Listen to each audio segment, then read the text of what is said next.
So you have a soul and you have a personality. The pillars of your personality stand on your values. And if you can build a life for your personality on your values, that life force energy, which is your soul, naturally flows through with the most amount of grace, the most amount of flow when it's lined up and your life is lined up to your values. If you can get alignment to your values, it's like, this is how life wanted to express itself through me. I am the universe looking in on itself. So are you. I didn't believe in God. And he goes, Amrit, you didn't not believe. You were questioning. But how do I make money doing the things that feel like I'm in service to humanity at large? It gets treacherous, right? Like I'll speak to dad and he's like, no, but if you're making money from it, it's not seva. And then I'm like, oh.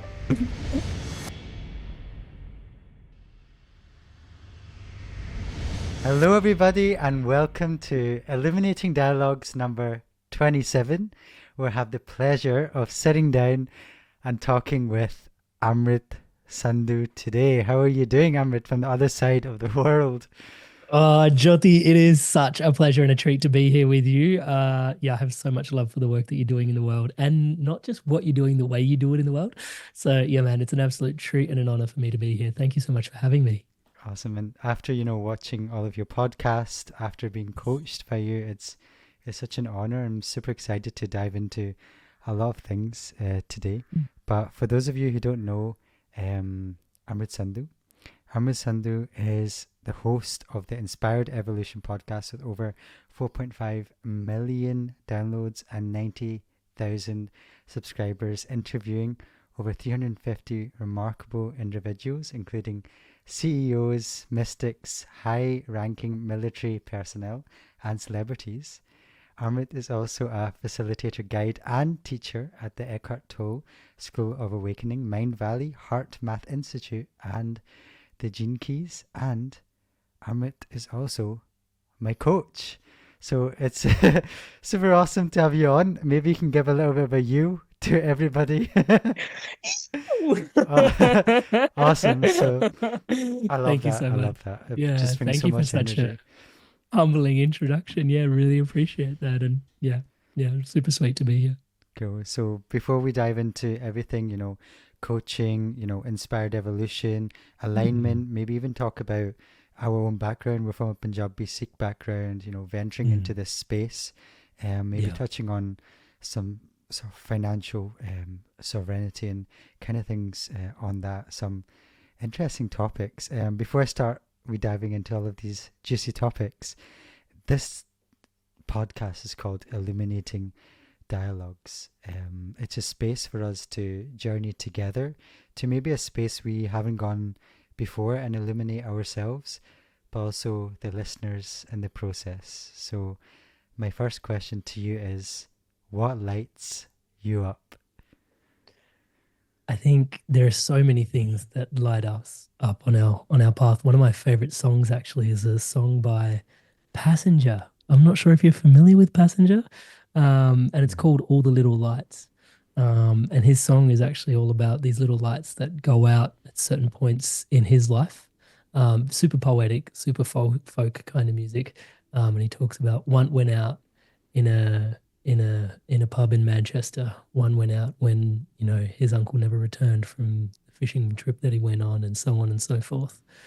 And I think you sort of using that to speak to the negative space, right? There are so many things that if we tune in, light us up, and then there are little bits that sort of detract from who we really are along our path and our journey. So, yeah, what lights me up at present, touchwood, is I've got two very young sons, and they are just, my God, like it's just so incredible to feel into life and creation in that way. Just 3 years ago, I didn't have any children, and right now I've got a son who's like, Papu, come here, let's go do this and let's go do that, and you're doing that wrong. And I'm like, dude, where did you come from?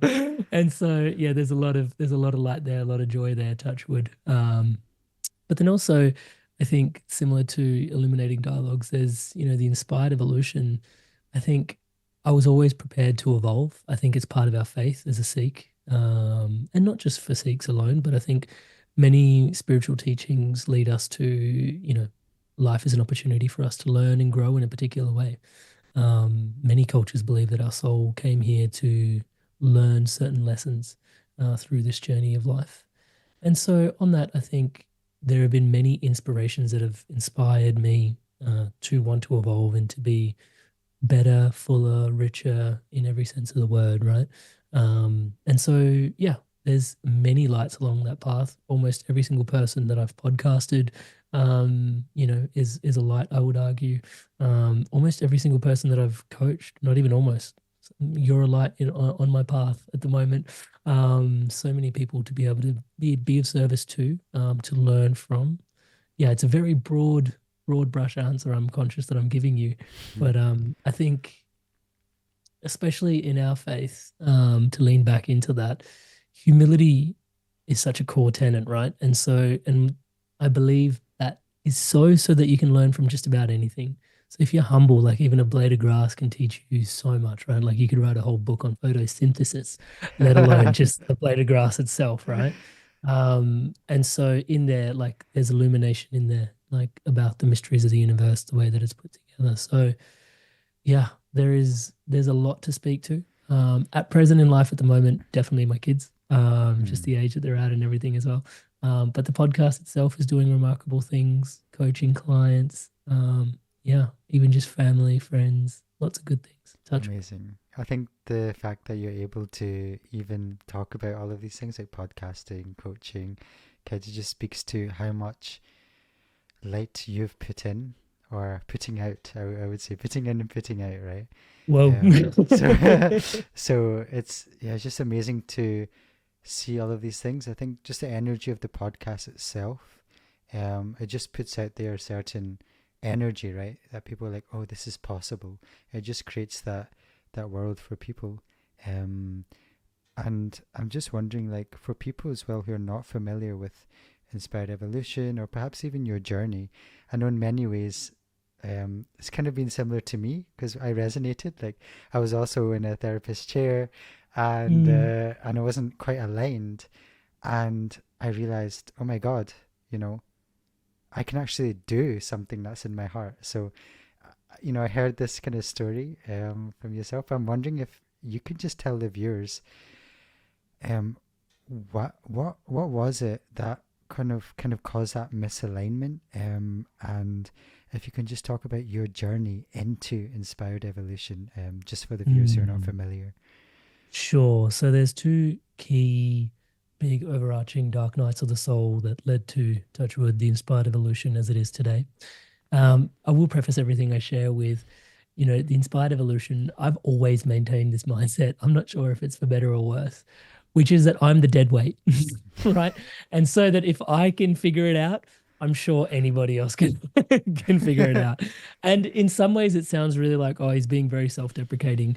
But the reality is also I don't know, maybe there's some element of stoicism in there because it feels like there's a lot of things that I think yourself and myself would like to see different in the world, and it gives me a lot of heart, interestingly enough, because it feels like, hey, if I'm changing, then surely the world is also changing. Because sometimes I feel like if we're changing and we feel like we're at the cutting edge, then I meet a lot of people in that space which are like, oh, we're at the frontier of consciousness, and I just wish everybody else would come along. And it's like, oh, it sounds a bit judgmental, but nonetheless, that Mm. that being at the front has this real baggage about being at the front. Whereas when you feel like you're the last one in the line, there's this real, there's this real like, oh, already Oh, happened. I might as well get with the program, So that wow. that Okay. genuinely that genuinely helps me a lot. Touch wood, in the way that I perceive things. So preface there, and then yeah, the in order feeling into specifically your audience, I think I won't hold any punches on the first key element of which was my big challenge and dark night of the soul, which was yeah, I similar to you ended up in a psychologist chair. I'm sitting opposite her. She's diagnosed with me with major depression, and I'm young 20s, yeah. And I invite everybody that's tuning in, male or female, to look back and just like when you're in your early 20s, just remember like how your mum was like, slow down, or your dad was like, don't do that. And whether you listened or didn't listen, right? You're invincible at that age. Like you are actually bulletproof. You can pretty much run through walls. And so it was quite, yeah, I just invite that into your awareness to sort of hammer home the fact that something drastically would have been going wrong for me to end up in opposite a psychologist, kind of going, bring my whole life to a screeching halt and kind of going, something's wrong, something's broken. Because at that age, you're generally like invincible. Like you know, people will continue to try and tell you things and you're like, no, I'm good. Like I got this, let me just figure it out my own way. So I was asked to leave university at that point. That was a massive indicator that something was wrong. I Mm, didn't know that at the time. Like now I can articulate a lot of the stuff with a lot of grace. At the time it was just all one big existential crisis soup. And it was yeah, it wasn't a pleasant place to be. My identity, my reality, everything I knew was crumbling around me. I was asked to leave university, who for someone that was always touchwood quite academic. We can get further into where that even came from because that also wasn't the healthiest place to be. Um, was quite a shock, but it was a leading sign that something was wrong.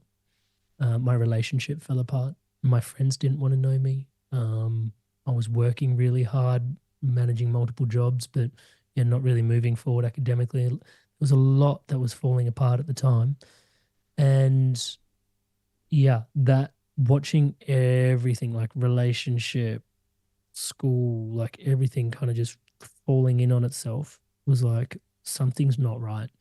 And that's where, yeah, I ended up in the psychologist chair. Now, if I look back based on where your question came from, it's actually really easy to articulate. We've used the word alignment here. And mm, as you know, I'm a big proponent for values work and understanding your values, right?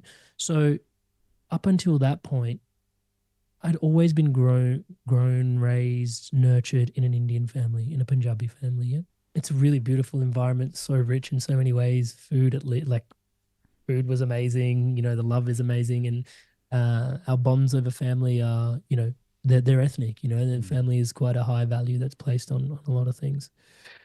And but I also grew up in a culture that was Western, right? And so now I look back, and those are two different operating systems, right? You've got Mac iOS and you've got Windows, right? mm, And there are certain things that work relatively well, and there's certain things that just don't gel, right? Like, and so, but I didn't know that. So for me, I was raised a certain way, trying to live the world in the way that I was raised, but the world wasn't really receiving me the way that I wanted to be received. And that started to perpetuate into a lot of little gnarly things. And it sounds super insidious, but it starts with the smallest things. So one of the key things, like growing up, and we do this all over the world, but my mum was always 5 minutes away, no matter whether she was 35 minutes away, 45 minutes away. She could be 2 hours away. I'm at Bunjaminch Bantry, and like I'm 5 minutes away. Yeah, like I'll yeah. be there in 5 minutes. To the point where like I can hear her. She's just about to step into the shower, and I know it's a 25-minute journey where she's from. Yeah. Mm, And I'm like, you're in the bathroom. Like it's not 5 minutes away, but she says 5 minutes. And it's like, okay, but we also understand that. Like culturally, it's a thing. mm, In India, it's like, oh, you're on at the wedding on time if you're 90 minutes late, right? That's a thing in India. mm. Yeah. Yeah. Like if you're 90 minutes late, you're early, right? If you're 60, if you get there on time, it's like, why are you here on time? What happened? Like, is everything okay at home? So it's culturally there's a thing. That's just one sort of example amongst many different things to sort of paint the picture Mm, culturally. So let's just run with that example. So I've got friends, I'm in my 20s, they're inviting me over to their place for dinner. And I'm like, hey, I'll be there. They're like, yeah, dinner's at 6:30. I'm like, hey, I'll be there. Cool, awesome. And they'll call me at 6:30. It's like, hey, where are you? And I was like, 5 minutes away. mm, 6:40. Hey, where are you? Hey, I'm 5 minutes away. I'll be there soon. Like 6:50. Hey, where are you? We're waiting for you to start. Should we start or should we? It's like, no, no, no, I'm just 5 minutes away. 7:30 goes by. I'm finally rocking up. Now, everyone's kind of like, dude, what the, mm, what, like, they're not very pleased to be your mate at that point because they had a beautiful spread put out. They were waiting for you. They were excited for you to be a part of it. Now everyone's food's cold. And you sort of, if you would have just said that you were going to be late, they would have got started without you, would have been fine, right? But for me, I didn't. I was always putting my best foot forward. Is the Mm. polite way of putting it, right? Now there is layers of dishonesty impregnated in there, and we can understand as to why there are certain, layers of dishonesty there. And we can really unpack that when we start looking into an individual's childhood, and I can explain mine as to what happened in there. But nonetheless, that was a real rub in there, and that's just one sort of value that Mm. is very different in Western cultures and in Eastern cultures. In Eastern Mm. culture, and it's not because Indians are dishonest. That's not at all what I'm saying, right? In a culture where, like, I've got cousins that live in 2-bedroom apartments, yeah, but drive a 7 Series BMW, yeah, and it's like, dude, your house costs almost as much as your car. Why? And but they're like, when I go out to do business, like people are meeting me and they're meeting like my car's my business card, and for them Mm. that's not like they're not fronting, right? For them, that's like a sensible thing to be doing because they're going to attract in more business, right? And that's how they operate. And I'm like, that's really interesting because it's very different, right? Where I grow up, where I've Mm. grown up in Australia, it's like yes, some people will drive Mercedes, but actually in Australia, because we've got this tall poppy syndrome thing, Mm. a Toyota is actually a flex, right? Which is a really weird thing about Australia. But Australians love their Toyotas, right? They're reliable. They're not the most expensive thing. It's just this thing that you can. And so that to sort of say again, you can sort of see the cultural differences panning out. Now, like that just sounds like one small nuanced thing, but when you think like that's just one pixel in an entire operating system, and you Mm. can start to see like there's so many mix matches that don't necessarily always match up. That started to lead into like my friends didn't really want to know me after all, just based on that one thread, right? Of honesty. That's just one particular thing, right? I think I skipped over this, but again, not demonizing the way or like speaking down to the operating system that like because in India you've got so much population, Mm. so much pollution, there is like corruption. In order for people to actually get ahead in society, they need to put their best foot forward, right? Like Mm. those 1% differences make all the difference, right? There's so much competition in an environment such as that. Yeah, you've got the entire population of Australia times two and then some living in New Delhi. Yeah. Mm. Like it's such a different climate for people to be able to make claims and calls from. So Yeah. that to sort of say, I was sitting opposite the psychologist and she's gone, hey, you're going to be okay in a little bit. And I was like, what? And she goes, she's listened to my story. She's gone, you've struggled with depression for about 6.5 years. And depression's a very interesting word, right? I'm just going to take a quick moment here to just illuminate a point, which is for me, and I'll put an asterisk here, that many people that are struggling with depression absolutely require, like maybe having a chemical imbalance in their mind and need the support of SSRIs and need serotonin support. Sure, right? But in many instances, well, what the stats are out, right? They're saying 1 in 2 are anxious or depressed. Mm. Wow. I don't know, man. Like I can't sit here in my seat and sort of say, yeah, I think 1 in 2 people have chemical imbalances in their brain. Mm. Yeah, like that seems like nature makes everything pretty well. Like if you Mm. look at it, like the biomachinery that is your body is just like what, right? Like it's pretty amazing. And so that to sort of say 1 in 2 are anxious or depressed. Sure, there's a whole conversation where we can go into like soil health, is gut health, is mental health, and there's a lot to unpack in just the whole podcast in there alone. But that to sort of say there is so much that is like, I believe the word depression Mm. is the opposite of expression, right? Depression is a suppression of Mm. your ability to be able to express yourself, right? And so the psychologist sitting there, she's like, you've been struggling with depression. Now I didn't know this back then, but she's like, you just need to pick honesty. Like you can install honesty. And that was a huge moment for me. Yeah, it was like we talk about Carol Dweck, growth mindset. Mm. Highly recommend that book, by the way, for anybody that hasn't tuned in. And she talks about how there's two people: there's fixed people and there's growth people, right? And it's beautiful. Like as a Sikh, we're all growth people because our faith literally means to learn, which means your open mindset, right? Which means you're always going to take new information in, assimilate it, Mm. and learn and grow. But that's what she points to. She said there are people that are open and there are people that are fixed. Mm. And actually the biggest mindset difference is like just believing whether you're open or fixed. Because if you believe that you're open, you will be open. And if you believe that you're fixed, you will be fixed.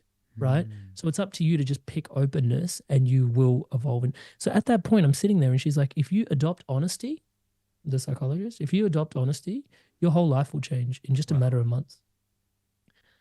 And it was really harrowing because at that point, she literally had pulled the thread that would pulled the rug out from underneath me. I was like, how did she just discern that so like effort, like with such efficacy? Mm. Like, wow, like it's purely honesty underpinning this. It was the first time that someone had said something that was so true to me, and I was like, wow, like that is really at the heart of it. And if I could just install a new value, like I didn't know that I could choose, like I didn't know I had a choice, right? Like I Mm. just thought that's who I was because that's how I was raised, right? And it's just a normal part of how we're brought up. And it's not even like my parents were bad or wrong. If they grew up in a particular culture, I'm part of an immigrant family that's migrated to Australia to give me opportunities, Mm. right? And I've got all the opportunities in the world, but that also means I've got to learn to adapt, right? And then in that adaptation process, there are certain things that maladapt, right? And Mm. that's where I was unpacking a lot of this stuff sitting opposite a psychologist. Wow, it's so powerful as you share like that story so far, and I think it's just Mm. so powerful. Sometimes we're just reading stats or we're told to do this, to do that, but I think when we're actually listening to someone's story, and I think the viewers will find your story very powerful.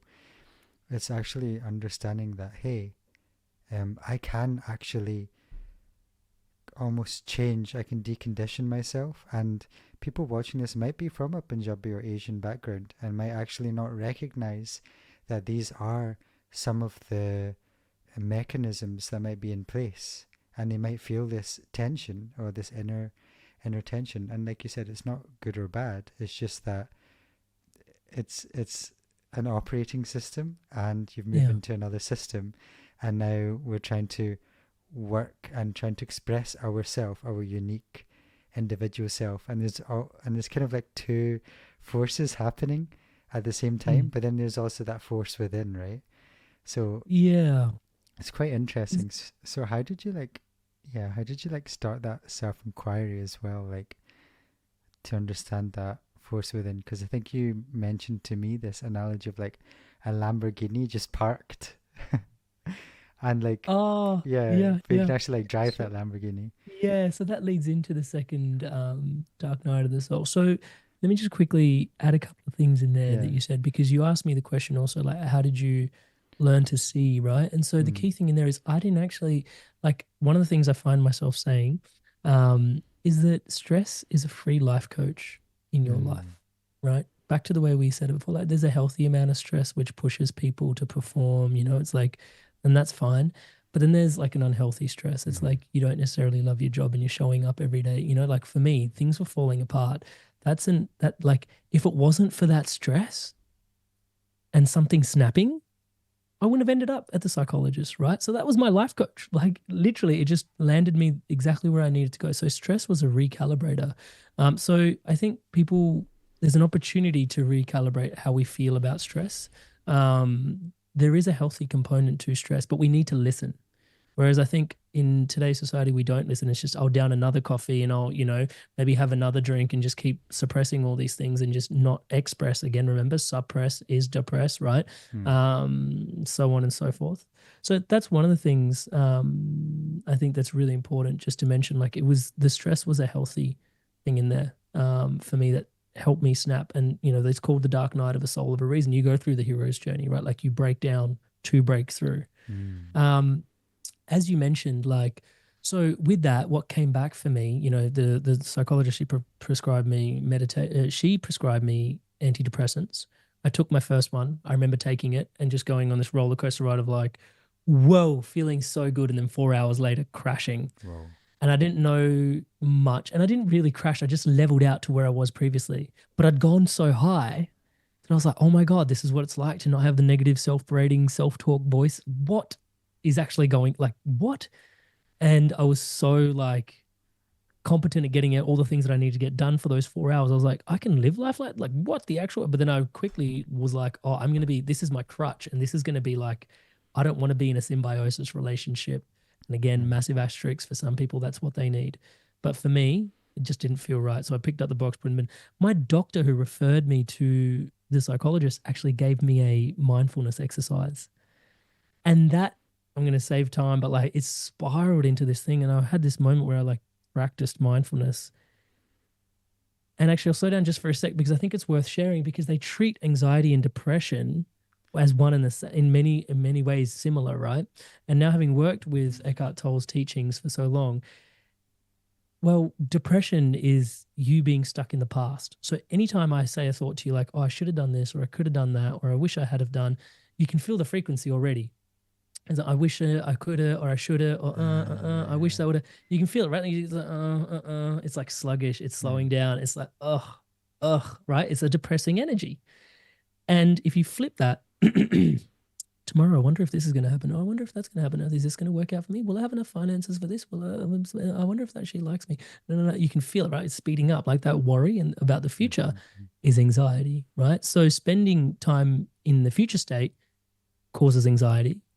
Spending time in the past state causes depression. Mm. Yeah. And so the challenge actually is that you're flitting, but you're not anchored in the present moment. Mm.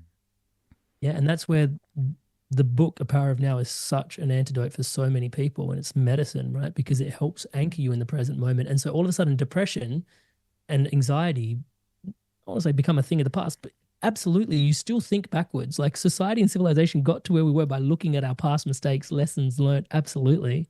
And you could argue, like, I'm a life coach, like, we'd look forward at where people are going, how they're going to get there, right? So, Yeah. I do joke though, just for the sake of like being a comedian at times. I'm like, your therapist gives you depression and your coach gives you anxiety.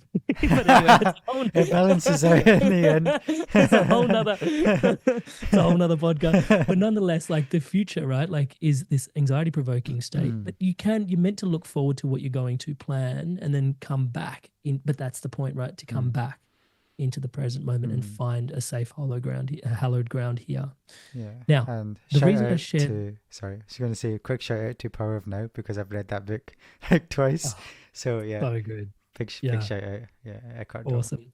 That to say, sorry for the long way around, but that to say, I had mindfulness and I had meditation under my belt. Hmm. Yeah. And even then, I went back to university, reconstituted my path, and like started up from scratch all over again to like get the grades that I needed, to get into the course that I needed, to get the job that I needed. And I had a certain level of self-awareness. It was like, hey, like through meditation, one of the things that happens downstream from there is an increased level of self-awareness kicks in. And I continued down my path. I graduated. When I graduated university second time round, I graduated. Well, I didn't graduate the first time, but when I finally graduated, went to university second time round, I graduated top of typical Indian, yeah, like, hang on a sec, not just top of structural engineering, not just top of engineering, but top of like every degree in that year for that year. Yeah. First class. Yeah. Yeah, right? Like Yeah. ducked it, right? And for Yeah. those people that are tuning, is like, oh, this guy like ego much. And it was like, actually, no, the reason I share that with you is primarily because when they went to award that award, a whole sequence of interviews took place. And the last question in the last interview was like, why should we give this to you? And I remember sitting there, and that was one of those moments where I was like, I don't know what the right answer to this is. I just have to speak my truth. Yeah. And let the guru take the wheel. Right. And so I was like, guru, take the wheel. Let's see what comes out. And as I opened my mouth, what popped out was, it'd be quite the story as an ode to mental health. For someone that was literally 3 years ago kicked out of university for poor performance, for that very same individual to clock university as the lead student, in terms of that exact same person, it's the exact same person. 3 years later, terrible mental health, positive mental health. Like, is there a better story that I could tell?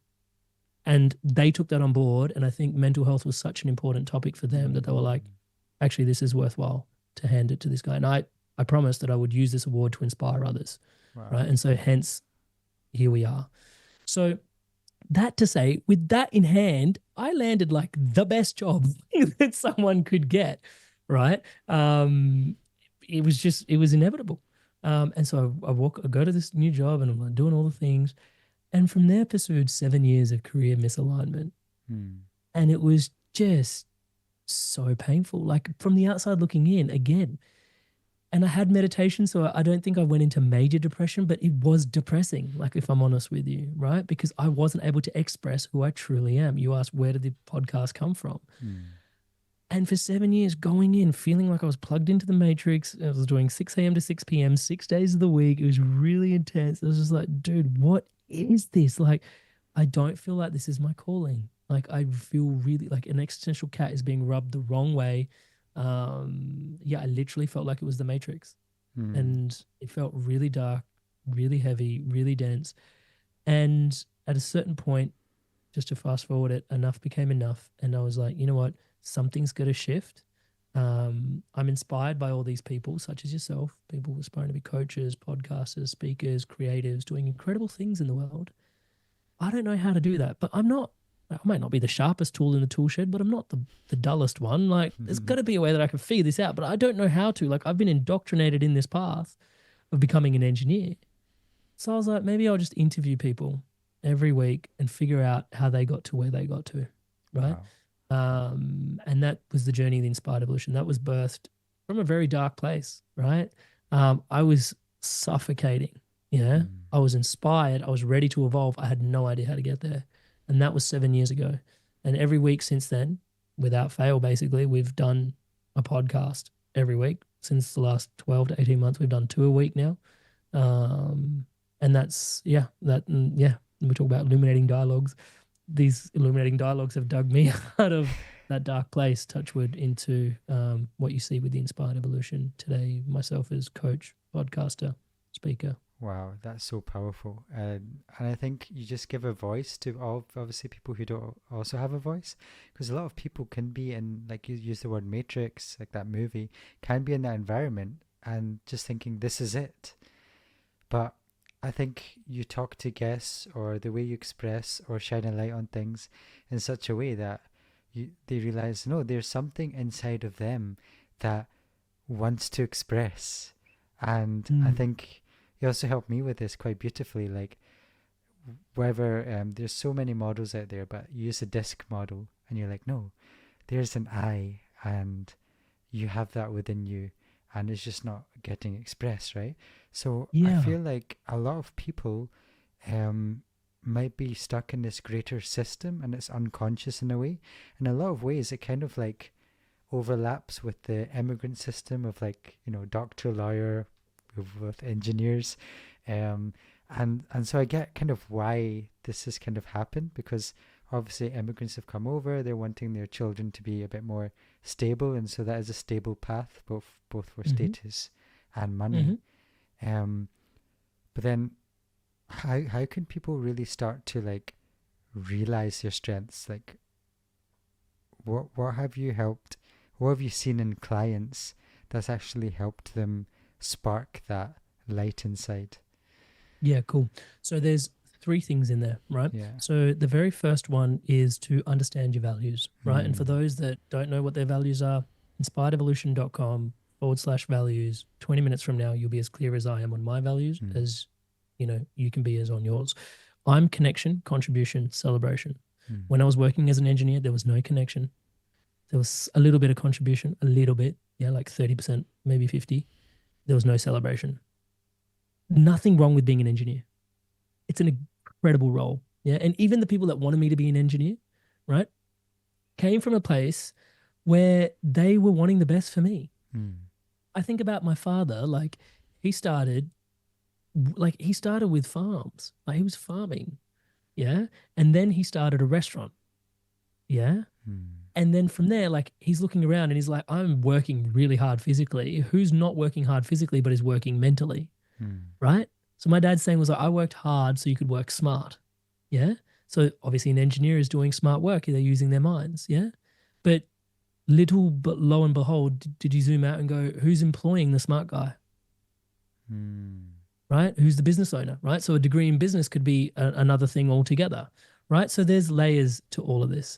Um, but the key thing, sorry, ask your question again. Sorry.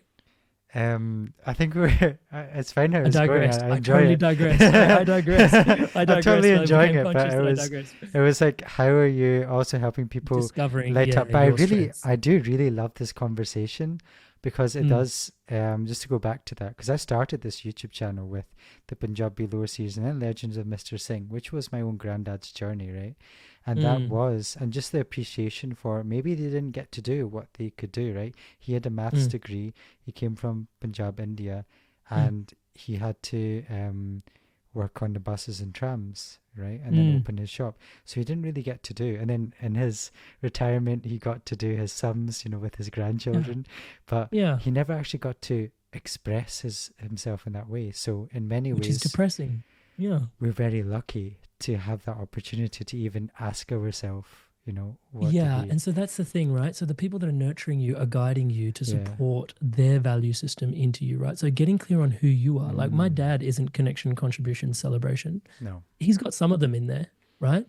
He's definitely contribution. Yeah. My mum is celebration. Connection's my own, right? And so getting clear on what your values are is incredibly important. I'm just going to harp on them about them for a quick sec, if that's okay. of The course. way I describe it is your values are the pillars Mm. of the temple that is you. And I know how that sounds. I mean, in my body is a temple, so pardon me. But jokes aside, the pillars of the temple that is you, and which you are we referring to?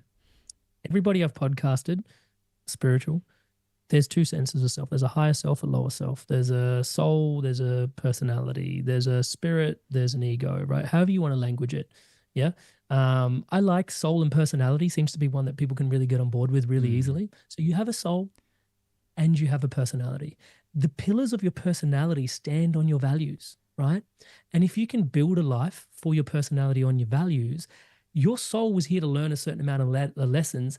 That life force energy, which is your soul, naturally flows through with the most amount of grace, the most amount of flow when it's lined up and your life is lined up to your values, right?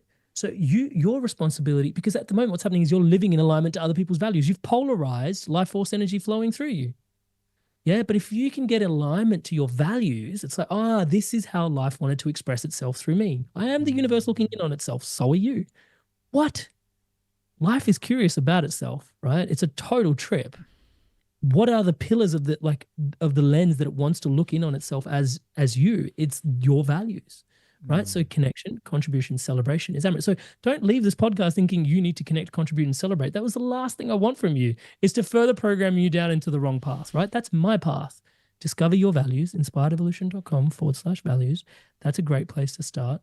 Second place is, this one's a little bit longer, but I'll quickly break it down for you. Second exercise is to, if I had to break it down really easily, it's to understand your strengths and understand your biggest challenges in life. Mm. You don't get given you don't just happen upon the biggest challenges you have in your life. I believe this. Your challenges, your soul maybe decided that those were going to be your biggest challenges, but they were perfectly crafted for you to break through. Like I look back and it's like, but so people go, "Oh, would you rather you didn't become an engineer?" I was like, I wouldn't be doing the work I am doing today had I not gone through what I went through. You get this a lot from me, my coach. Is like, don't demonize where you're going through, because it's kind of like exactly what you were meant to go through to get to where you're kind of going, right? Like it's this really trippy thing, which is like it's painful, but it's exactly where you're meant to be as well, Mm. which is challenging. But do an audit, and the easiest way to do an audit, right? And this is a bit long-winded as a process, but it's the process people use to write their own autobiography, right? So in the top left-hand corner, write the years since you were born all the way down the left column. And I acknowledge if you're 60, this is going to take you a little bit longer. Pardon me for that, right? So, so write the years since you were born in the left-hand column, and then just write your age, right? I'm a spreadsheeter. I'm an engineer, so obviously I'll just copy paste. But whatever, write down right. So like I was 0, I was 1, I was 2, I was 3, I was 4, and then just write like main event. Yeah, just write main event. Like, what was the main thing that happened? 0, I was born. 5, I joined school. And then positive memory, and then challenge, Mm. like gift, challenge, right? So you've got about 5 columns there, and just populate that. And it doesn't like I've revisited this like 6 times before I finished it. And actually, the way I did it is I went from 0 all the way, and then I got stuck at about 9. Like I just blipped out. Like, well, I don't know what happened between 9 and like 20. And there was like depression. And I was like, I started, from the back in, and then eventually I crossed the gap. But what that did for me was really importantly highlighted. And when people do this exercise, you'll see themes. Like, so I did this with someone recently as a client, and their consistent theme was relationships.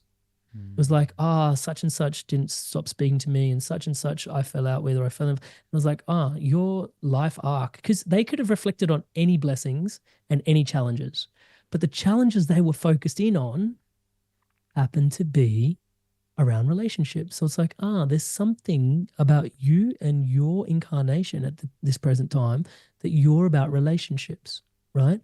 So that's really important to have a look at what were your biggest challenges? What were your biggest gifts, right? So for me, my biggest challenge was first one was struggling with depression, major depression for 6.5 years. The gift that emerged from that, if it wasn't for that, I wouldn't be a meditator and I wouldn't have had meditation and I wouldn't have mindfulness and I wouldn't have self-awareness, right? You think about how important that is to the work of a coach. It's like, oh my God, that's everything, right? That's 100%. step one. And the other part is career misalignment. 7 years of career misalignment was the biggest challenge, second biggest challenge, right? And then out of that popped in, I'm a life coach and a career coach and a leadership coach, helping people align to their purpose. Exactly the conversation we're having here today, right? And it's like, right? So as you do that audit, it's challenging, but it's really important. Also, side note, quick tangent, it's really helpful to have that timeline under your belt, because when you go, I've had other coaches coach me for speaking in the past. And when you go out on stage, sometimes you don't feel like you've done a lot, and like you have these self-esteem issues. Like, why am I going out to speak on stage? And sometimes when you look at that, a timeline of your life, and you just go, oh man, actually, like I've been through a lot. I think there's enough to sort of share in there. Like there's a bit to sort of talk about, and you go out on stage and you can share a little bit around what's happened for you. And, you have earned your stripes. Let's put it that way. Right. Yeah. So that's the second piece. That's called story. It's about learning your gifts and your challenges. It's the story that you're living. You can't transcend story. Right.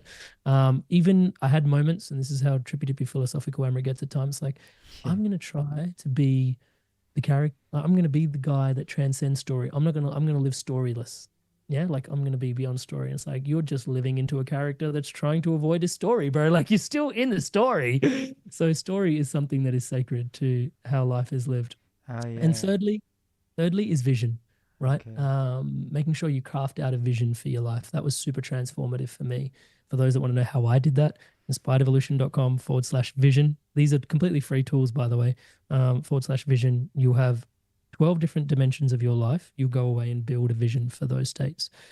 What was really useful for me in that space was I was always chasing career and finance. I didn't realize what it was doing to my health, what it was doing to my intellect, what it was doing to my all sorts, like my relationships, my future prospects of how I wanted to parent.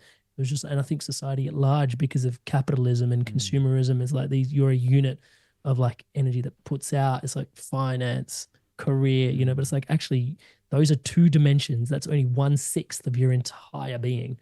Can we take a quick look around at everything else and how that's being impacted by these two? Do you reckon you might be able to embrace more of yourself, and maybe these other two will come up because you're more balanced and more whole? So I think vision is a really important place. So those are the three places where I love to take people. They're deep, but that's the coaching spaces I take people into. For those people that are like, oh, Amrit, what is this homework? Goodness me. Absolutely. You can go get your disc profile, go do your Myers-Briggs. If I did my Myers-Briggs profile, 16 personalities, yeah, I would have gotten, is like the last thing I should be would be mechanical engineer, structural engineer, electrical engineer, chemical engineer. My Myers-Briggs would have told me, oh, you should be a coach, teacher, speaker, educator. And I was like, oh my God, that's kind of what I do with the, and I was like, oh my God, had I just done this test? Oh my God, and that's your personality. Yeah, because mine came up with ENFJ, and I was like, oh, okay, cool. Yeah. So it's quite funny. Hey everybody, sorry to interrupt your podcast, but if I could take the time to ask you if you could please subscribe to this channel. This would help me as I grow the channel to share the deep knowledge and wisdom of our guests, and I'd love to share that I'm offering one-to-one coaching if you want to dive deeper and know what lights you up in a safe and professional manner, to do things wholeheartedly for a career you like, and to do things such as meditation, dive into your personality with certain Eastern and Western tools. And I'd love to share with you some of the testimonials I've had from previous clients.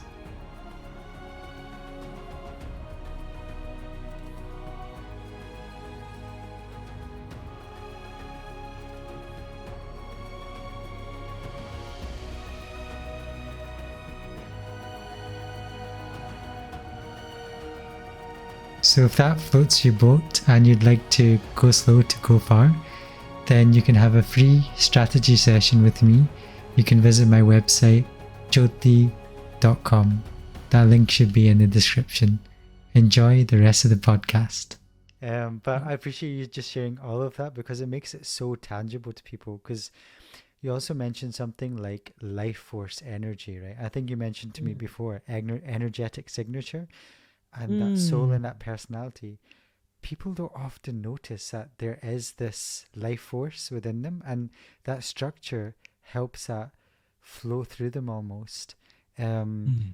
and and I think you were talking about the relationships there, and just to go back to the cultural piece, often, and I know I found this in myself, and I think you had a really good podcast on this lately. It was on practicing healthy boundaries. So Mm. in the Eastern and Western world, there's a bit of a difference in boundaries. In many ways, in the Western world, it's very upfront and direct. In the Eastern world, Mm. there's a sense of like preserving harmony. So Yeah. sometimes there's a lot of shame, there's a lot of guilt there that people might not realize. So how did you sort of almost transcend this or transcending this boundary piece specific to, you know, the Eastern paradigm? You know, is there Yeah. anything that could be helpful for people tuning in? Yeah, absolutely. So I've gone through many different iterations. I'm actually working on this right now, even as we're speaking. Yeah. Mm, So boundaries is going through an evolution in me, and I'll speak to it in just a sec. 'Cause it's very alive in me. But one of the pieces in there is I remember there was a point in time where like it started as simple as I just need to not answer my phone after a certain amount of time, right? Like after like 7:30, like if I answered my phone, people were calling me about stuff, and it was wonderful to connect with some people, not wonderful to connect with other people. Now I do, but back then it was just like it would just throw me off my center, mm, right? Like I had so many triggers between people, around people, and stuff like this that I was just like, and a little bit of self when I was like every night, like things are going swimmingly, I'm unwinding from my day, and then a call will come in or I'll call someone, and then it'll become the tone of the rest of my day, mm, rest of my evening. Do I really want that anymore? And it's like, actually, no. And it's like, okay, blanket rule, after 7:30, I don't pick up my phone. I didn't have to announce it to anybody. To a couple of people I did. I was like, hey, if you call me after this time, I know you're used to me picking up, I won't be answering. mm. Some of them were like, why don't you answer my calls? I'm like, okay, whatever, but I think that can be really helpful as like a Mm, practical example of a boundary. I think oftentimes we're afraid to take up, especially the way we're raised, mm. like in an ethnic family, culturally. But it's not universal. Is I would argue it's almost universal. Like I don't think it's just yeah. I don't think we have a monopoly on having poor boundaries. I think there's boundaries is tough work because let's get into it. Mm, What happens is as a child, and the Jesuits said it, right? Like you hand me the child before the ages of 7 and I'll show you the man or the woman, right? Now the key thing in there is you do like the child, like there's this thing called the fourth trimester. I don't know if people are even aware of that, but then the first 3 years are so formative in terms of how much like your neurosynapses are forming together. And they looked at the brain states. I'm cramming in a bunch of information really fast, so thank you for following along, everybody. Um, so in your waking day-to-day state, you're in the beta mind state, yeah. And then when you go into like a ultra focus state, you go into your alpha state, yeah. And then you go into delta states when you're meditating, right? And then you've got theta when you're sleeping and hypnosis and stuff like that. So kids are walking around in a in a theta delta wave state. Like they're just in hypnosis. Like they're literally walking around open in hypnosis. And you think about how formative it is, right? Like for them to be walking around and like and this that's how they learn stuff so fast, man.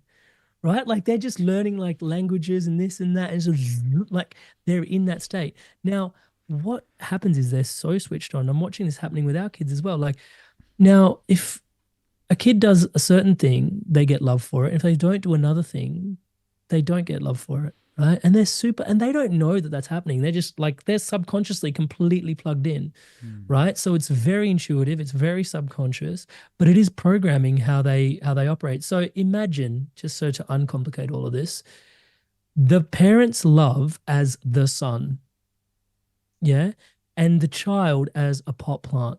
Mm.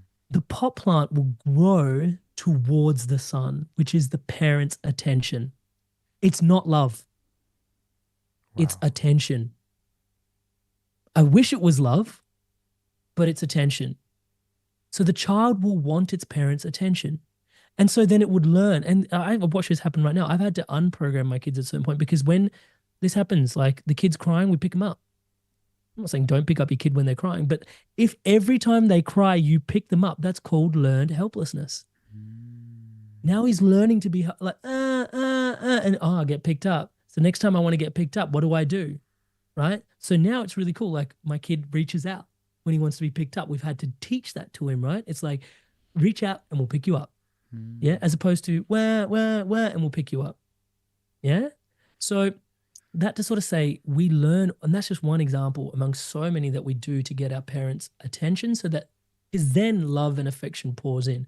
We'd like to think love is unconditional, and in an ideal world it would be, but there are conditions, right? Like it's hard being a parent, your sleepless nights and all this sort of stuff. And then, you need your mum's attention and she's tired, man. Like she's tired. Mm. Yeah, she doesn't not love you. She's just trying. She's holding on at it by her tether at certain points, right? Can be really challenging. And then so there's a whole dynamic in there.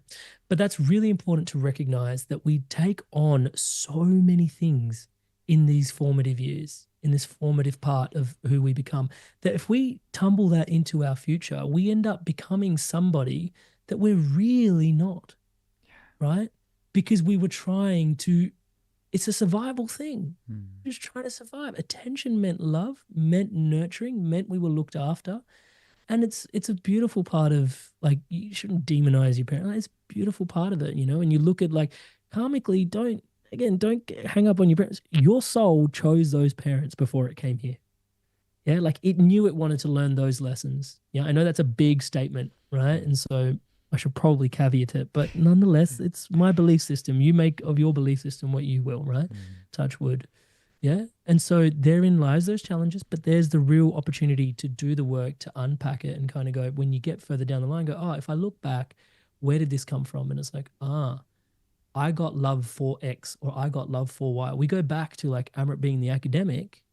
Amrit was an only child, grew up in Australia, went to a really nice school, went to a very, very nice school. Yeah. And I was the only, I hate to say this out loud, but I was the only brown kid in my school for the Mm. longest time. Yeah.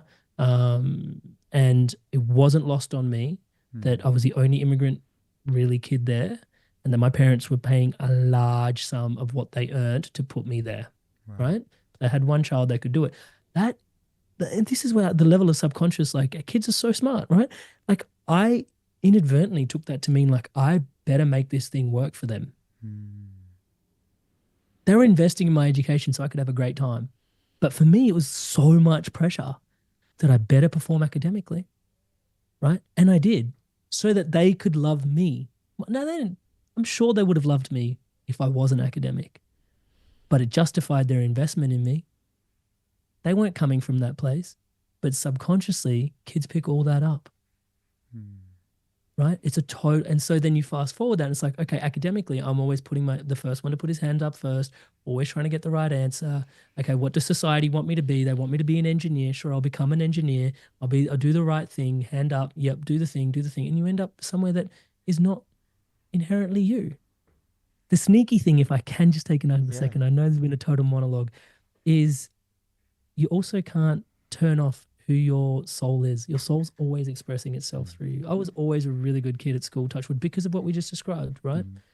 But there was a moment I got into a lot of trouble as a kid in the first grade. And what happened was, I look back now and I teachers invited my parents and they said, look, Amrit is causing trouble. Kids aren't coming back from recess and lunch on time because of him. And the question my mum and dad was like, why? What's happening? And they said, oh, he's sitting in the sandpit. telling the other kids stories. Wow.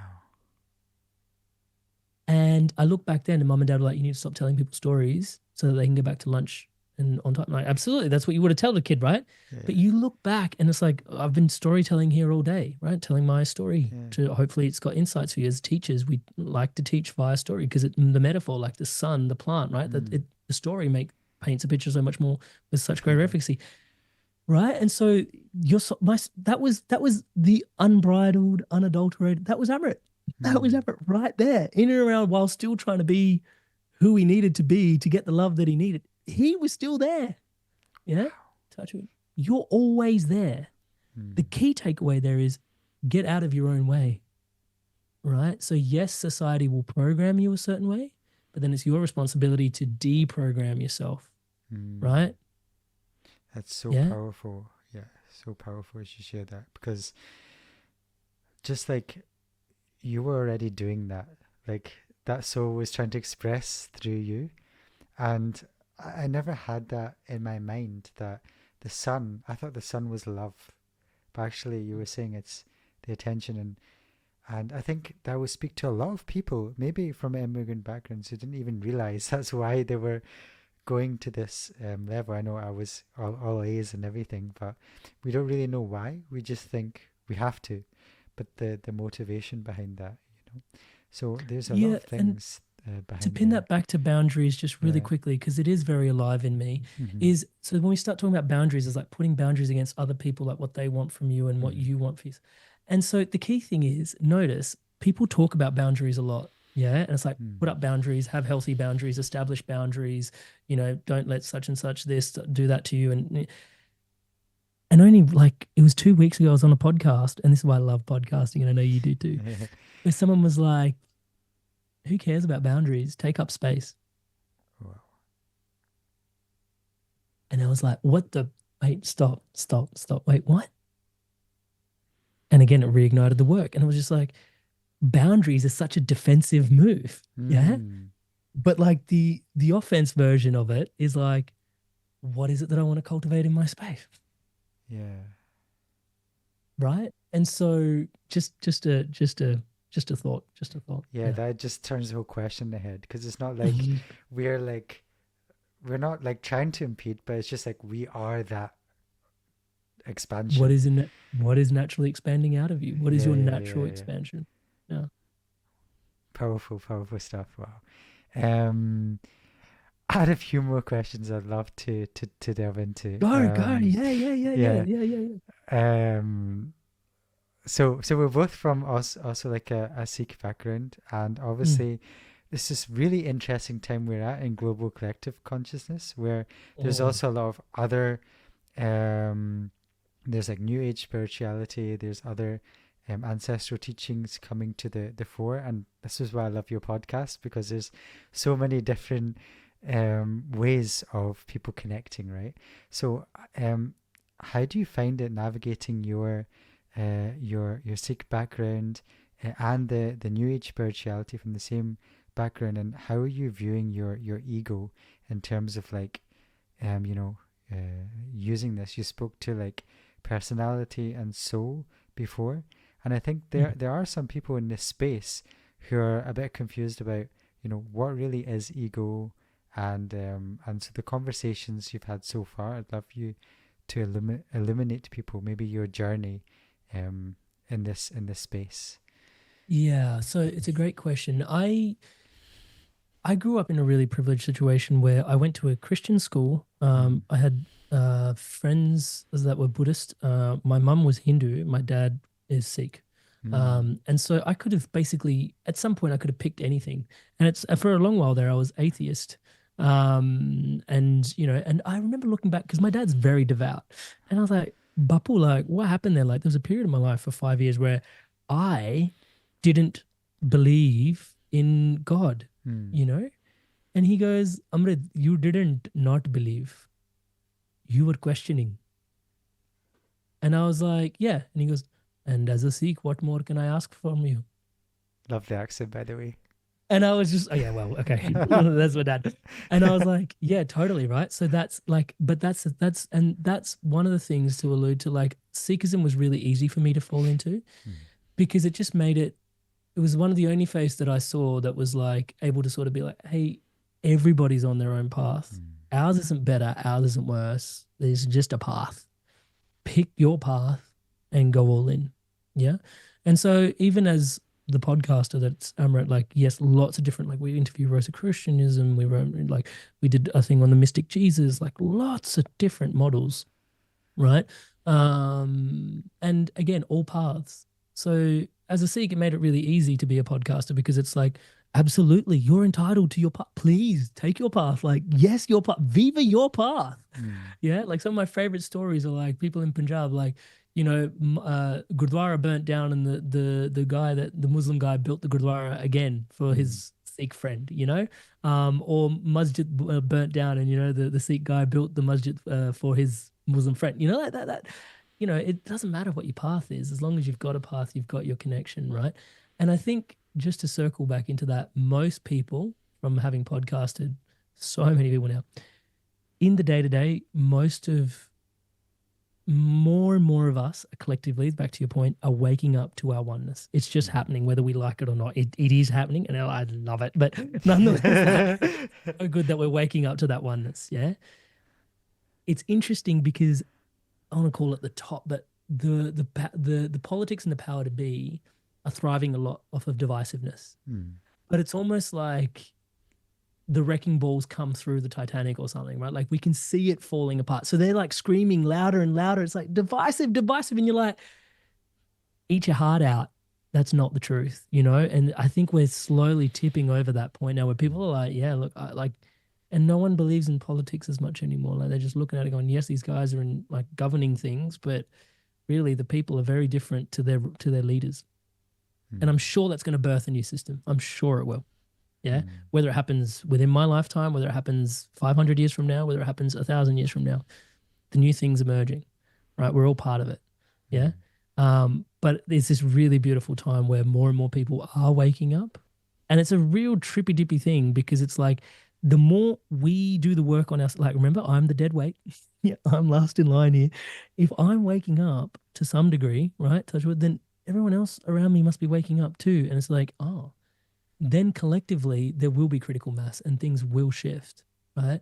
And you can take a lot of heart from that because it can be very harrowing to look in at the world, the way things are happening. It's like there's still war. Like what? That's still happening. Like we're still doing things this way. Like, even just little things like people take their own life over debt that they owe to people. I'm like, what? Like money used to be backed by gold. Now it's just energy. Now it's no longer fiat currency. Like it's someone else is sitting in a computer pressing play on buttons and numbers are emerging and more debt is being racked up. The world is like, I think is like $970 trillion in debt. The entire world. To who? Wow.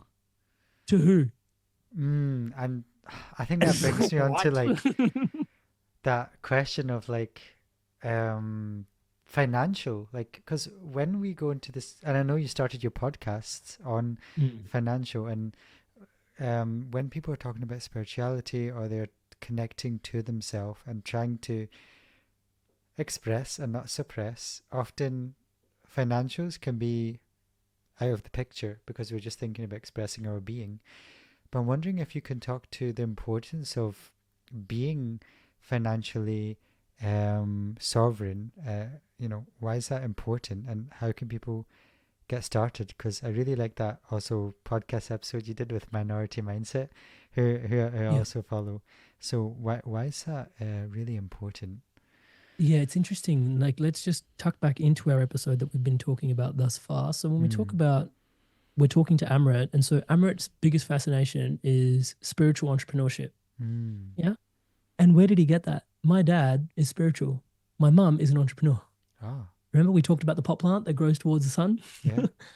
Right? And so you end up like, whether you like it or not, you're a hybrid of the two that you were seeking to get that love from, right? Touch wood. So for me, it's important, trying to carve out a space where I can potentially please both parents between my operating system because they help me develop my operating system.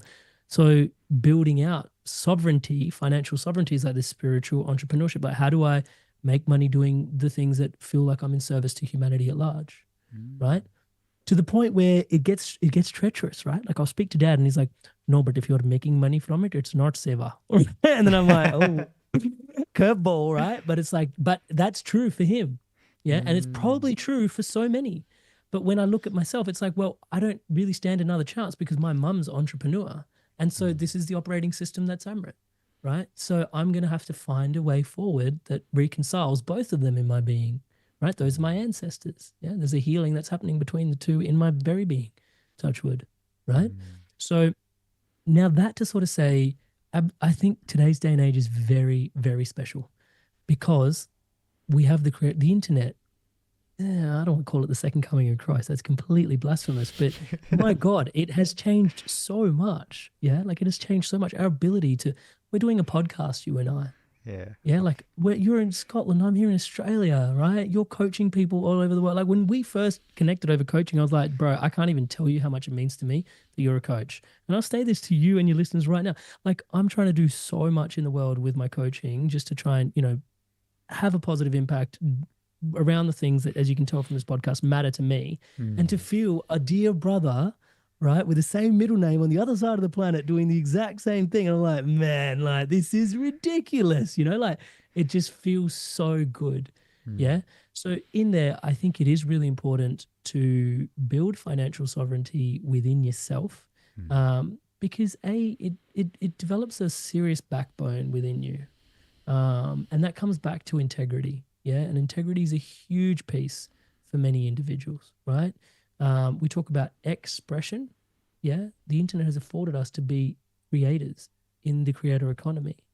And fast forward maybe about 30 years from now, they've said it now, there's going to be consumers and there's going to be creatives, right? Because AI is going to do most of the heavy lifting for a lot of the things that we've got in the world. Mm. But there's going to be people that consume content, create content. It's going to be people that consume goods, create goods, right? Mm. So with the internet, you and I have the blessed opportunity to create content.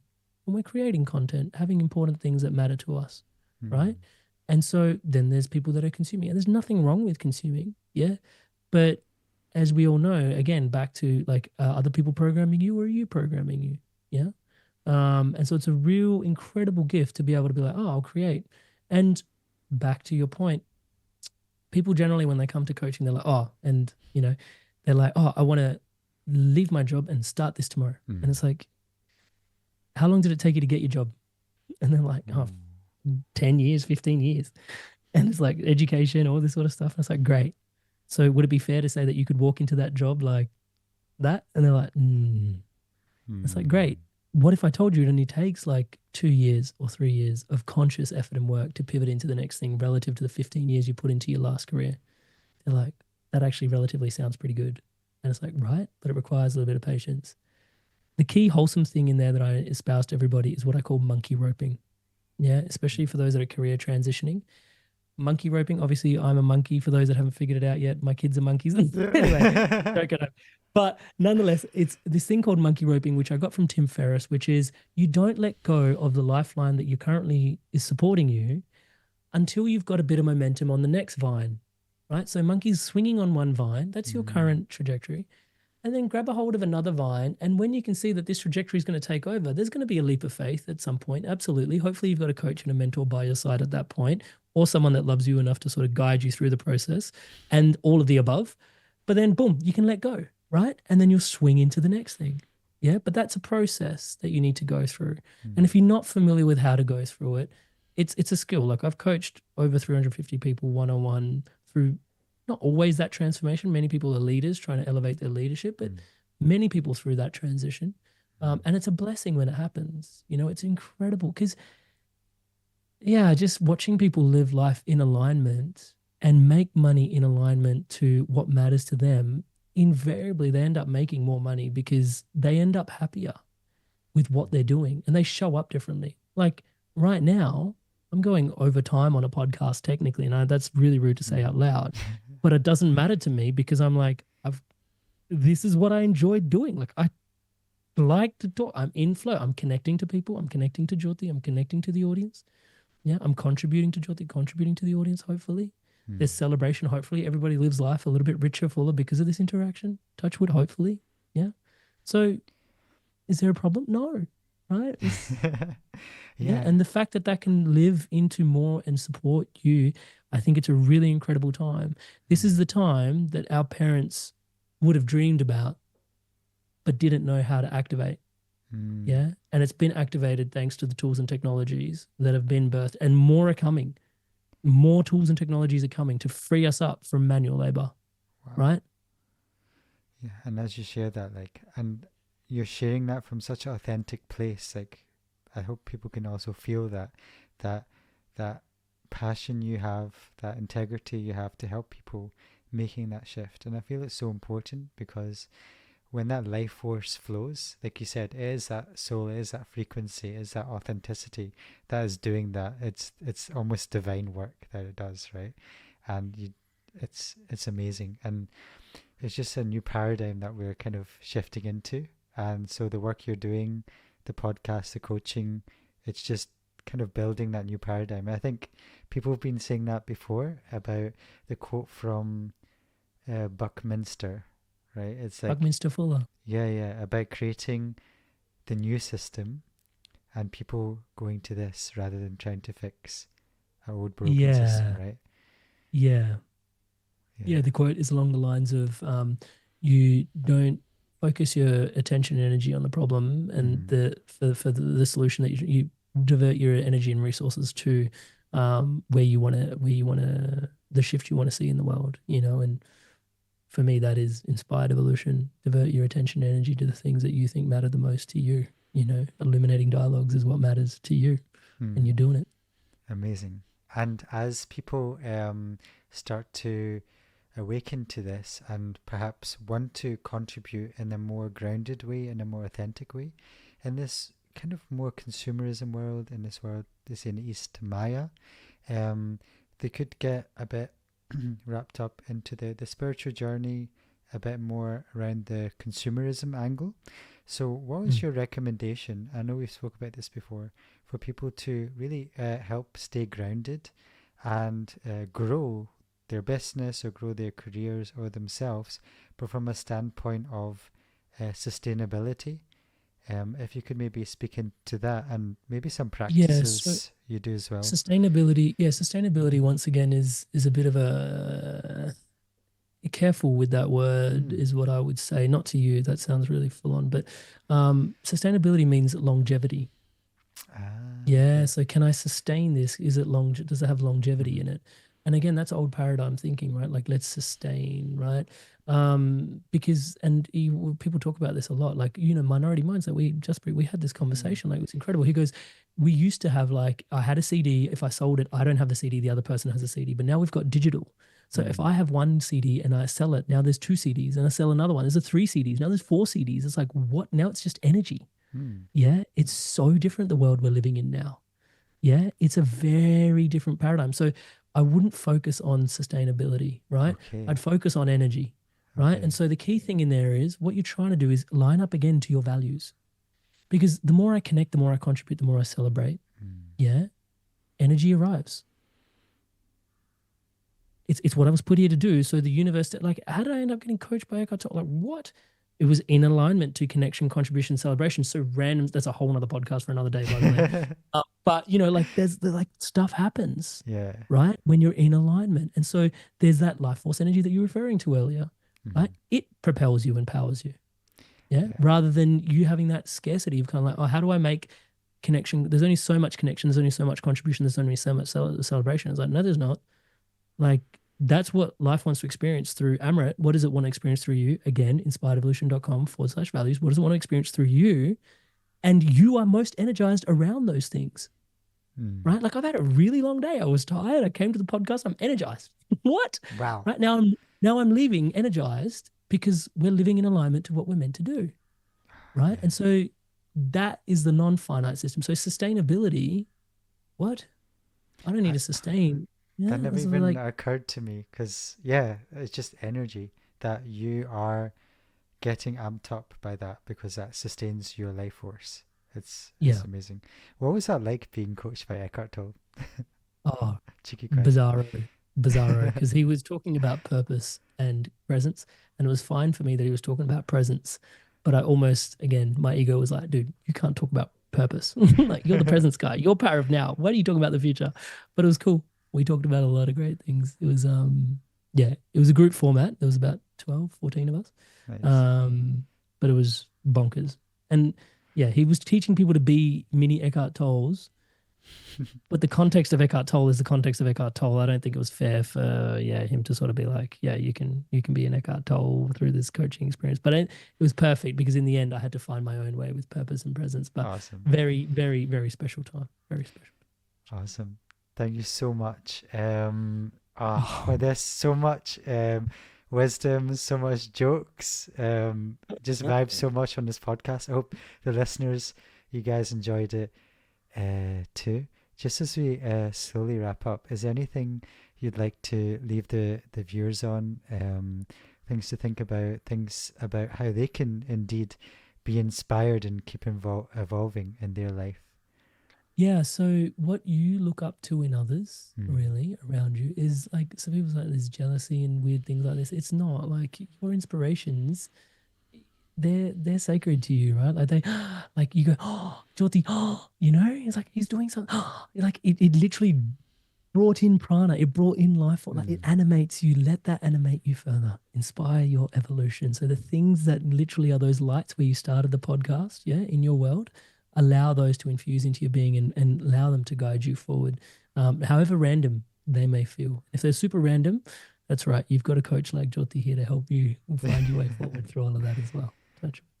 Touch wood. And where can people find you? Where can people reach out for you? I highly recommend the YouTube channel as well.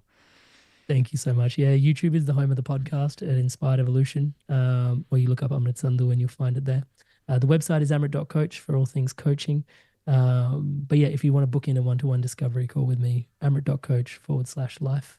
But I highly recommend everybody go get their values. That's the easiest place to start. Inspiredevolution.com/values or amrit.coach/values. Go get your values. Nothing will be the same after that.